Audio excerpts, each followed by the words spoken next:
Hello दोस्तों, कैसे हैं आप सब। हमारी कहानियाँ देखने के लिए हमारे चैनल को सब्सक्राइब कीजिए और हाँ, बेल आइकॉन पर क्लिक करना मत भूलिएगा। राजेश रोमांटिक मूड में अपनी पत्नी रोहिणी के पास जाता है। तभी रोहिणी पीछे हटते हुए बोलती है, ओहो, ये आप क्या कर रहे हैं? पीछे हटिए, जब देखो तब सिर्फ मुझसे चिपकते रहते हो। अरे तुम तो ऐसे शर्मा रही हो जैसे मैं कोई पराया हूँ। अरे मैं तुम्हारा हस्बैंड हूँ। आपसे कितनी बार कहा है, मुझे ये सब पसंद नहीं है। आप मुझसे थोड़ी दूर ही रहिए प्लीज। अरे हमारी शादी को 3 महीने हो गए, तुम कब तक मुझे ऐसे अवॉइड करोगी? अरे मेरी भी फीलिंग है यार, तुम जब देखो मुझसे दूर रहती हो। कभी कभी तो मुझे ऐसा लगता है तुम यहाँ कैद हो। रोहिणी कुछ जवाब नहीं देती और वहाँ से चली जाती है। तभी वहाँ राजेश की माँ आती है और बोलती है, अरे बेटा राजेश, क्या हुआ? तुम इतना गुस्से में क्यों हो? देखो ना माँ, जब भी मैं रोहिणी के पास जाता हूँ तो वो मुंह मोड़ के चली जाती है। अरे कभी कभी तो मुझे ऐसा लगता है वो इस घर में शादी करके नहीं आई है, बल्कि यहाँ गुलामी करने आई है। बेटा तू जरा समझ, उसे कुछ टाइम दे, उसका दिल जीतने की कोशिश कर और 2-4 दिन के लिए मायके में जाकर उसे छोड़ा, थोड़ा उसका मन भी बहल जाएगा। रोहिणी को राजेश उसके मैके ले जाता है और राजेश रोहिणी के पिता से बोलता है, बाबूजी, अब आप ही रोहिणी को कुछ समझाइए। मुझे ऐसा लगता है कि ये मेरे घर में खुश नहीं है। रोहिणी मुझसे सही से बात तक नहीं करती। और रोहिणी, मैं तुम्हारा पति हूँ, वो तुम्हारा ही घर है, तुम जब चाहे आ सकती हो, पर इस बार तुम वहाँ सोच समझ के आना। राजेश रोहिणी को छोड़कर चला जाता है। रोहिणी के पिता गुस्से में बोलते हैं, अरे पागल हो गई है क्या? ये क्या बेवकूफी लगा रखी है? तुम दामाद जी के साथ सही से पेश क्यों नहीं आती हो? आप अपना खून गर्म ना कीजिए, मैं इससे बात करती हूँ। क्या बात करोगी? हाँ, एक बुड्ढे से मेरी शादी करा दी और अब मुझे ही सुना रही हो। 20 साल पापा, 20 साल का फर्क है हम में। मुझे शर्म आती है उनके साथ। अच्छा, तुम्हें बहुत शर्म आती है, हैं? ये शादी मैंने तुम्हारे फायदे के लिए करवाई है और तुम्हारे चरित्र के कारण अच्छे घर के लड़के तुमसे शादी करने को तैयार नहीं होते थे, और ये एक अच्छा भला लड़का मिला जो तुम्हारे बारे में कुछ नहीं जानता था, समझी? अगर उसे तुम्हारी करतूत के बारे में कुछ भी पता चला तो वो भी तुम्हें छोड़ के चला जाएगा। अरे तुम्हें तो इस लड़के का पैर धोकर पीना चाहिए। अच्छा, तो आप सुन लीजिए, मैं इसके साथ नहीं रहूंगी। महारानी को तो सपनों के राजकुमार चाहिए। हाँ हाँ, राजकुमार चाहिए था। कई राजकुमार मेरे इशारे पर आगे पीछे घूमा करते थे, पर आपने क्या किया? आपने मुझे उस बुड्ढे के हाथों बेच दिया। ये सुनते ही रोहिणी के पिता गुस्से में रोहिणी को एक तमाचा मारते हैं। हाँ हाँ, मारे मुझे, मैं इसी लायक हूँ। काश मैं पहले ही भागकर अपने पसंद के लड़के से शादी कर लेती। आप मुझे उस बुड्ढे के गले तो नहीं बांधते। देख रही हो तुम ये मुझसे कैसे बदतमीजी कर रही है? अब कान खोल कर सुन लो, तुम्हारी बगावत यहाँ नहीं चलेगी। तुम अब इस घर में ज्यादा देर नहीं रहोगी। अपने ससुराल जाकर ये नाटक करना, समझी? मेरी नाक कटा कर रख दी इस लड़की ने। अरे मेरा खून इतना भी घटिया नहीं हो सकता। रोहिणी गुस्से में वहाँ से अपने रूम में चली जाती है। कुछ दिन बाद रोहिणी फिर अपने ससुराल अपनी माँ की जिद के कारण वापस जाती है, पर वहाँ भी रोहिणी राजेश को अपने पास नहीं आने देती। वह राजेश से बहुत नफरत करती थी। एक दिन राजेश के घर में उनका पड़ोसी संतोष आता है, जो दिखने में बहुत खूबसूरत और नौजवान होता है। अरे आओ आओ संतोष भाई, आज तुम घर का रास्ता कैसे भूल गए? बस इधर से गुजर रहा था तो सोचा भाभी के हाथों की चाय पीता चलूं और तुमसे मिलता चलूं। रोहिणी संतोष को देखते ही अपने सपनों की दुनिया में खो जाती है और वो संतोष को एकटक देखती ही रहती है और मन में सोचती है, ओहो, कितना हैंडसम पड़ोसी है हमारा। मैं इससे पहले क्यों नहीं मिली? एक मेरा पति मिला है मुझे, बुड्ढा। अरे रोहिणी, अरे ओ रोहिणी। हाँ बोलिए।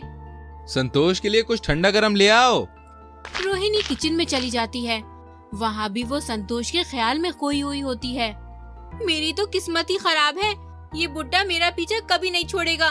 मैं संतोष से कैसे मिलूं? पहले तो मुझे संतोष को पटाना है। इस बुड्ढे को कैसे अपने से दूर करना है बाद में सोच लूंगी। संतोष को भी रोहिणी को देखकर कुछ कुछ होने लगता है। अब वह रोज राजेश के घर आने लगता है।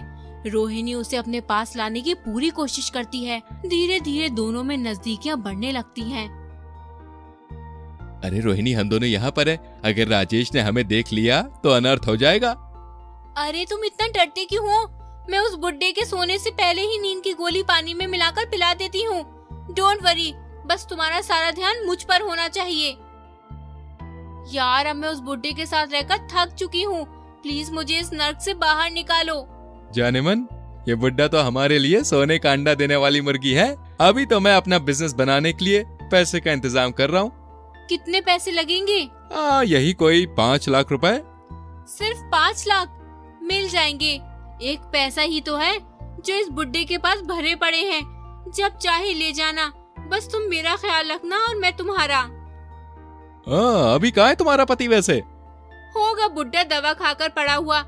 तुम अब मेरे पास आओ तो। इसी तरह रोहिणी रोज किसी न किसी बहाने संतोष से अकेले मिलने जाती थी। अब संतोष रोज रोहिणी से पैसे लेकर अय्याशी की जिंदगी जीने लगता था। इसी तरह कुछ दिन बीत जाते हैं। एक दिन राजेश अचानक आधी रात को उठ जाता है और पानी पीने के लिए अपने रूम से बाहर आता है तो उसे दूसरे कमरे वहाँ से भाग जाता है। राजेश रोहिणी से बोलता है, अरे क्या कमी रह गई थी मेरे प्यार में? मेरी मेहनत से कमाए हुए पैसे तुम उसको देती रही और मेरे पीठ पीछे तुम दोनों कब से गुल खिला रहे हो? अब बोलो भी। क्या बोलूं? हाँ, तुम जैसे बुड्ढे के साथ रहने की कोई ख्वाहिश नहीं है मेरी। जिंदगी में पैसा ही सब कुछ नहीं होता। मेरी फूटी किस्मत जो मेरे माँ बाप ने तुम जैसे बुड्ढे को मेरे पल्ले बांध दिया। मेरे भी अरमान है मैं तुम्हारे साथ रहती हूँ तो मुझे लगता है कि मैं अपने बाप की उम्र के आदमी के साथ रह रही हूँ। छी, ऐसी जिंदगी मुझे नहीं गुजारनी। अच्छा, तो तुम मुझसे इतनी नफरत करती हो? ठीक है, मैं तुमसे बहुत प्यार करता हूँ और मैं चाहता हूँ कि हम दोनों साथ साथ खुश रहें, पर लगता है कि तुम्हें मेरे साथ रहना ही नहीं है। हाँ, तो मेरी ही किस्मत खराब है। इतना सब कुछ होने के बाद भी तुम मुझे छोड़ क्यों नहीं रहे? अरे जाना है तो जा, पर याद रख मेरे घर से 1 रुपए भी लेके नहीं जाएगी। फिर देखता हूँ मैं कैसे रखता है वो तुझे। हम दोनों प्यार करते हैं, हमें पैसे की कोई जरूरत नहीं है। मैं जा रही हूँ।